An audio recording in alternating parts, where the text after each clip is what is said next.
আসসালামু আলাইকুম, শুভ সন্ধ্যা।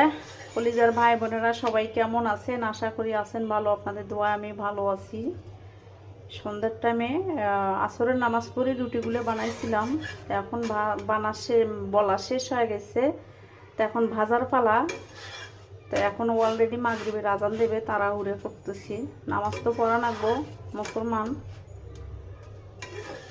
যাই হোক, আপনাদের কাছে দেখাই। এই যে রুটি ভাজা, আরও কিছু রুটি আছে।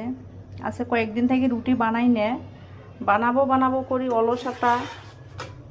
আর রুটিটা ছাড়া আমাদের চলে না। পরাটা আমরা কম খাই, তেলের জিনিস, হয়তো বুঝতেই পারছেন। তা আসলে রুটিটা একটু বেশি লাগে। ভাজি দিয়ে খাওয়া, মাংস দিয়ে খাওয়া, তারপরে চা দিয়ে খাওয়া, হয়তো বুঝতেই পারছেন। তো ভিডিওটা ভালো লাগলে অবশ্যই লাইক কমেন্ট করেন। আর রুটি ভাজা কীরকম হয়েছে, সেদিন রুটি ভাজছিলাম, এক ভাই বলতেছে আপু রুটি কাঁচায় থাকে। আসলে রুটি আমি এমনি করে ভাজি, খাওয়ার টাইম আবার গরম করা লাগে। তাই আমি এভাবে ভাজি, নর্মাল ফ্রিজে রাখি। এগুলো তো আর একদিন দুই দিনে খাবো না, জোর না হলে এক সপ্তাহ রুটি এগুলো যাবে। এখানে 30-40টা রুটি আছে আমার, আরও বেশি হবে। তাই প্রতিদিন তো রুটি বানা সম্ভব না,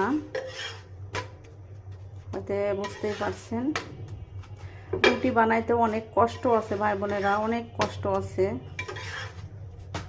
অনেক কষ্ট রুটি বানাইতে। আসলে যারা রুটি বানায় আসলে তারা সেটা বোঝে কতখানি কষ্ট করা লাগে। তো যাই হোক, আপনাদের কাছে একটু একটু করে দেখাইলাম। ভিডিওটা ভালো লাগলো অবশ্যই একটা লাইক কমেন্ট শেয়ার করেন, অন্য জায়গায় দেখার সুযোগ করেন। আসলে কি বলতে চাইলাম, সবার ভিডিওগুলো সবাই দেখবেন, হিংসা করবেন না, হিংসা করলে এগিয়ে যেতে পারবেন না। আর কোন কোন আপু ভাইয়াদের ইউটিউব চ্যানেল আছে অবশ্যই আমার জানাবেন। আমার ইউটিউব চ্যানেলের নাম হলো আকি BD21। অবশ্যই আমার পেজ থেকে আপনারা বেড়ে আসবেন। আর আপনাদের পেজের নাম বলবেন, মেনশন করে দেবেন, অবশ্যই আমিও আপনাদের পেজে ঘুরে আসব। আসলে সবার সাথে সবাই মিলেমিশে কাজ করেন, অবশ্যই আপনারা এগিয়ে যেতে পারবেন, হয়তো বুঝতেই পারছেন। তো ভিডিওটা ভালো লাগলে অবশ্যই একটা বোন মনে করি লাইক দিন, কমেন্ট করেন। আজকে এই পর্যন্ত ভিডিওটা।